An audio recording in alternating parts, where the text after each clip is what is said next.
Right, it is 7 a.m. and I am off to Tampa, Florida. Let's go.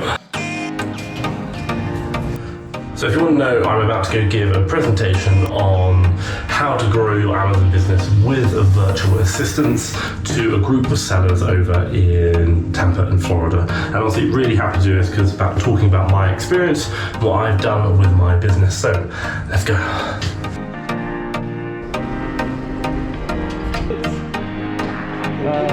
Días, Sweden. Hola, buenos días. Muy bien. ¿Y tú? Sí, gracias.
Me and you were in the check shirt group. Did you get the memo?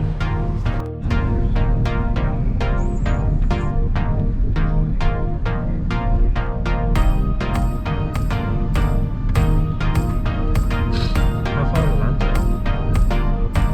How far is what? Orlando? About 90 minutes, but in this traffic,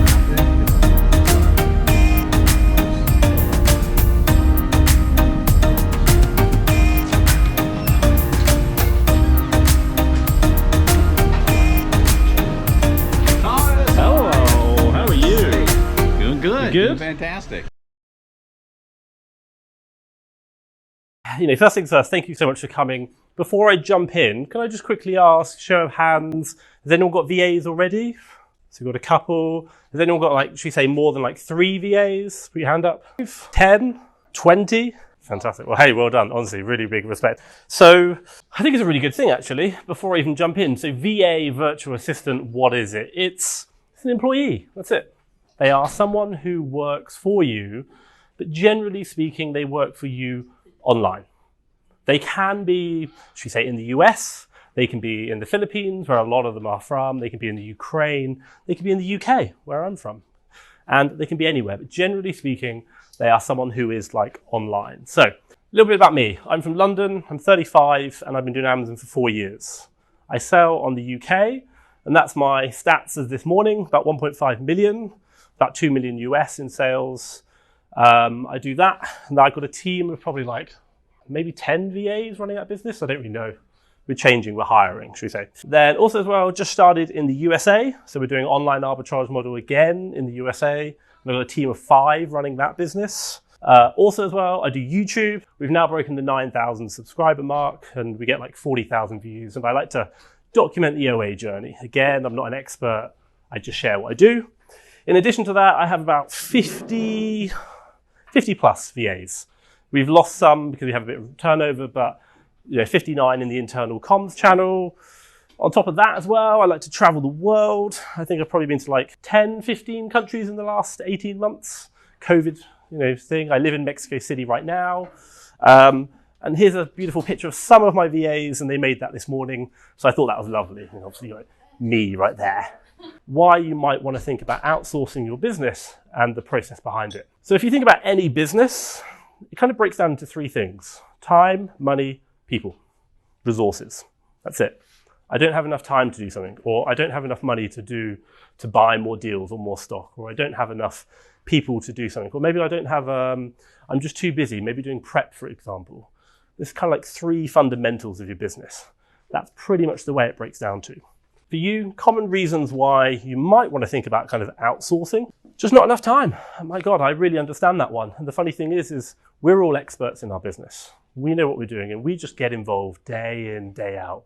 And we just don't have enough time. My God, no one will prep like me. No one can scan the lists as good as me. No one is going to find a private label product as good as I am. And I really understand that. Or maybe you don't have too much money. For me in my business, if I give you an idea, I have more money than I can spend on deals right now. We've just got tens of thousands of pounds sat in the bank account doing nothing because I need more deals to spend it on. Maybe you don't know how to grow the business. That's about expertise perhaps. And perhaps maybe the other problem is you just need to get out of the business. You are the biggest problem. And I firmly believe that in my business. Even though I have three, I've got lots of teams, I am still the biggest problem in my business. I promise you that. So top tip for you guys: accept no one will be as good as you. But long-term wise, 10 people will. So quick question for you, or quick thing to think about: if you ever want to know where to hire, where we hire the majority of our staff from, and this is like virtual assistants, should we say, onlinejobs.ph. We do hire from a lot of other sites and we get a lot of referrals. If I give you a statistic, in a typical month, we probably have about 2,500 applicants, of which would take on I think it's like 200 to 1, if that makes sense, the kind of drop-off ratio. And that is from online jobs. But you're going to get a lot of people from there. And if you just want to know, generally speaking, we're talking about $3 an hour. So for entry level, that's what we're looking at. But you can go higher. So if you want to know, onlinejobs.ph is where we hire the majority of ours from. And if you are looking at hiring a VA, it's a really good place. The question you might be thinking about, or let me give you an example for me. And the one thing I'll share with you from my history, and this is something that I did wrong. So this is me, hired a virtual assistant. This is my first VA. Now, my first VA was an admin VA. Now, my admin VA did all the administration for me, which was fantastic. And the funny thing which has happened was that, should we say, my business was making money and I'm running around and I'm really busy. And everyone goes to me, hire a VA or hire someone to help you out. And I'm like, you know what? I like that. That sounds good. So I hire an admin VA. Now the admin VA helps me with administration. Now the problem is I've just taken on an additional cost in my business and it's freed up my time. And I don't know about you, but maybe perhaps you're like me, but I've now got this time back and I've been working so hard in the past that what I know I should do is I should drive my business forward, but you know what? I'm just a bit lazy. Like, I really am. And I'll say this to you, I was really lazy in my first VA. They did all my admin and then I'm lazy. And do you know what happened was I now took on this extra cost.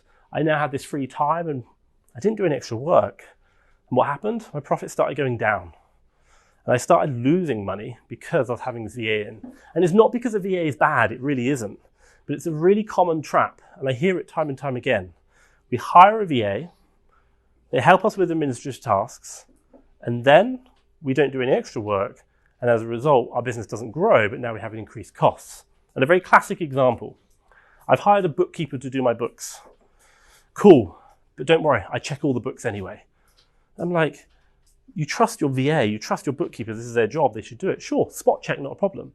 But the amount of times I hear people who maybe have an admin VA or a bookkeeper and they check everything, they're literally going everything again. I'm like, the whole point here is to free up time so that you can focus on other things. So why do I share this with you? Because I see it time and time again whereby the first hire people make is administrative. It's something which helps you with your administrative side. And there's nothing wrong with that. But what I would say, and the thing that I've learned, and the reason why I say this, is because your first hire, you should really look at growing your revenue, growing your income.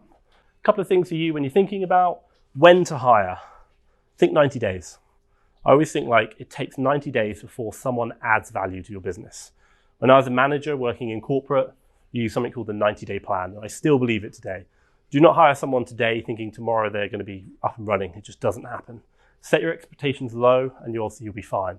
If you think that tomorrow they're going to add value and they're going to understand everything you think, it won't happen. So maybe you're interviewing. So you've thought about what you need to do. You've thought about what's going on. Let's talk about interviewing. And I could be here forever doing this. And if you want to go on my channel, I have like 6 hours interviews trapped down to 20 minutes, and you can just watch them and like I interview someone and I tell you why I think why yes or why no. So a couple of top tips for you. Look for a stable work history. What does that mean?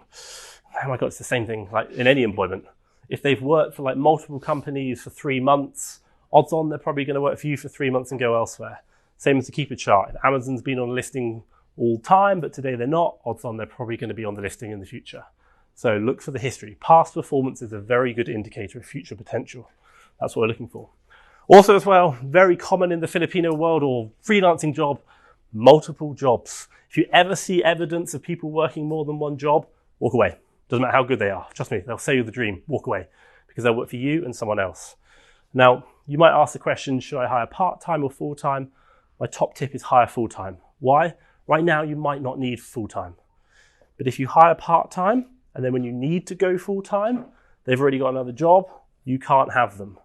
So it's better to like maybe not have enough work and just say, hey, look, in 6 months' time, I'll give you more work. That's fine, take the hit. But then you know you've got someone who is yours. They're not kind of sharing their workload between someone else. Top tip for you, your gut is usually right. And I put it down there. If it's not a hell yeah, it's a no.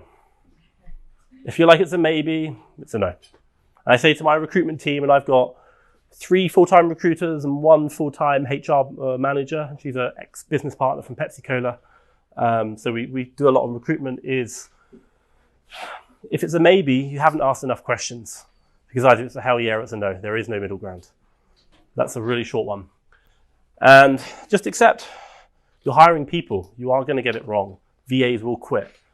My God, we've had like, VA today is like, sorry, I need to leave. Like this week, my husband's moving to Iceland. I was like, why do you want to go to Iceland? Like, it's cold and like it's like 250,000 people and it's cost of living is like insane. She's like, yeah, sorry, I've got to go. I was like, okay, fine. Things go wrong. But don't let that stop you in your grand vision of you getting out of your business, where you want to go, growing that business. This is your vision. And these people are along for the ride and sometimes they get off the train. It's absolutely fine. So you found a great VA, you've defined the work requirements, you've thought about what they're doing, and you found someone, you've interviewed them, and you're like, yeah, great, I want this person. What next? Well, look, I see it time and time again. It's cool, it's my mate, it's fine, yeah, cool. How you approach the situation is how the VA reacts to you. You have to be professional. This is employment. This is a job. Be professional, and I cannot stress that enough. There is a next level, but first of all, be very professional. Write a contract. Yeah, I know this is online, and I know there's no legal basis, and I know you can't enforce it, but what we're doing is we're setting the tone. Create a contract. You can download them. My God, I've got a couple on like free videos that you can download from one of mine. Create a contract, get them to like fill it out, just type the name on Word and send it back. It sets the tone. And then define the rules, working hours, what do you expect when you're on holiday? What happens if you're sick? All the basics. You know, this is employment. We've all done it. We've all had a job. Really simple. This top part is super important because without this top part, you can't have the next part. And it's the next part which really adds value to your business. So first of all, professional, contracts, rules. That sets the guidelines. That sets the standard. Then once you've achieved that, and that's super simple, but that is about how you approach it as an employer. The next bit, build a relationship. Welcome your team member. Make them feel safe. Get to know them on a personal level. We've all worked for bad bosses who are rubbish. It's the bosses who get to know us on an individual level, who care about us as people, who talk to us and learn about what's going on in our lives. They're the ones we work for. They are the ones who we work above and beyond for. Be that person. Not only that, get to know about their friends, their family, what's going on in their life. Get to know them on a human level, because by understanding them on a human level, you're probably going to know if something's wrong, and if something's wrong, you're going to be able to readjust, and they'll stay with you. The interesting thing about Filipinos, and I'll say it to you, is that if I were to say to one of my staff who've just started, I want you to go to the moon, get me some rocks and come back. They'd be like, yes, sir, whatever you say, sir, of course. You're like, it's impossible, but they will say yes. And it's only until you know them and you get to build that relationship that they'll start to open up. And I'm not saying it'll be like a week. My God, it'll be like 6 months down the line of non-stop talking. Like, how's your family? What's going on? this is what happens. It's hard. It's relationships, and there's culture differences. In the US, if you tell someone to go and do something, they'll be like, yeah, whatever. Same in the UK. In the Philippines, not in a million years. Trust me. So getting to know them. But without this, this becomes a nightmare. I've seen it too many times whereby, yeah, it's cool, don't worry about it. Yeah, just like start work on Tuesday, we'll pay you whenever. Yeah, how's your family? Yeah, really good to know you. And then the VA is like, oh, sorry, I didn't turn up for work yesterday. You're like, what? Like, I've got a business to run. Too casual. Remember, this is a business first, and then we care about our staff. Business first. It's a professional relationship, but one that we care about the well-being and the efficiency and our team. So really, really important. So final top tip for you guys. You might think about VAs. I see it time and time again. How should I time track my VAs? I've got 50 something odd for VAs, 55, 56. Not a single one of them are time tracked. Not a single one. You know what? At the end of the day, I don't care if they work 4 hours. If they get the results that I want, I'm happy. That's all I care about, results. If they work 8 hours and don't get the result, I'm not happy. So why do I track the time? What you talk about is what people think about and what they listen to. And if you're always talking about time, are you working 8 hours? They'll work the 8 hours. You don't care about 8 hours. You care about results. Focus on results. Set a high standard. Honestly. Like, oh, sorry, sir, I didn't turn up today. That's not on. We set the rules. You know the rules. If you're not in, if there's a problem, you need to let me know every single possible means. And if I can't see evidence of that, I'm not happy. I need to know I have a high standard that I expect. And I expect that for my results. I give you 90 days. I give you the training, I give you the support, but this is what we expect from you. You've got to achieve it. And I say this to people because as much as I sit there and talk about building a relationship, getting to know your VAs, so important, be the boss you always wanted you to be. The danger is from that, you're Mr. Nice Guy. You're too nice. And you should be nice. You should be supportive. We're here to support our team. But when there is an issue, you jump on it like there is no tomorrow. You jump on it and say, we expect these standards. You're not achieving it. Here's the result we expect. What are you, not me, what are you going to do about it? I will give you all my time. I'll give you all my energy. Let's just be clear. It's not me getting the result. It's you. So I'm here to help you achieve that result. So jump on it every single time. I see it too many times where people are too nice. And as a result, they're not getting the results. It's not working. And trust me, I've been there. In my first year, I had VAs and my God, it was horrendous. They're not turning up. I think I ran a VA for like 6 months and then I realized that they weren't actually making me any money. I was like, I'm just stupid. And I was really stupid. But any problems, jump on it. Then a couple of things for you, if you do have a team, what's the big goal? What should you be doing? And I take this from Richard Branson. Yeah, I know he's English, but your job is to recognize great behaviors and great results. Let's just be clear. Sometimes the behaviors don't deliver results because we don't always get what we want from the first go. But what we do know is if they continue that behavior, they will get the result. So your job is to recognize great behaviors, great actions which lead to great results. And by doing that, you foster a great environment that people work on. So every single time you see something that you like and you think that's good, even if you haven't got the result, shout and scream about it like you've never believed. Oh my God, you've just done this. I cannot believe it. I'm so excited. Hashtag excited. Oh my God, I'm going to have to remortgage the house. You brought so many deals today. Like all these things. What do you want? You want them to feel good. And it's how we feel which makes a difference. And if your VAs feel good, they will work so much harder for you. They will be there on the weekends when there's a sale on. They'll be working 14 hours a day when there's a new opportunity. And they're not going to ask for a penny more. Why? Because they love you as an employer. Mistakes happen. It's a fact. Mistakes are proof that you're trying. There's a really big investor, and I've forgotten his name, maybe Peter Thiel. He was like, I give you authorization to make decisions under the assumption that you are going to fail 10% of the time, and 10% of the decisions will be failures. Do not expect perfection. If you only ever get perfection, trust me, you're like using like 10% of the capacity of your team. They have to fail. And when they fail and they do the right thing, you need to celebrate it. Oh my God, you did this and you failed. I just want to say, well done. Well done. Because of what you've done, you're learning. And it's that learning which means next time we're going to get there. It might not be next time, it might be the time after. That's fine. But you need to make it a safe environment for them to make mistakes. Because a baby learning to walk is going to fall over. We never let a baby fall over once. Oh, well, you didn't walk, so no, you're not walking ever again. We have to pick them up and let them carry on trying. Super important. And finally, keep calm and be a super positive boss. Creating a positive working environment is one of the best things you can ever do. We can all jump on negatives.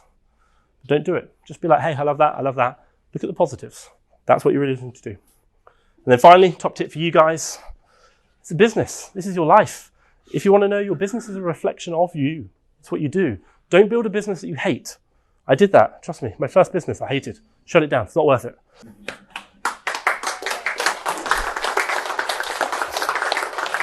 Thank you.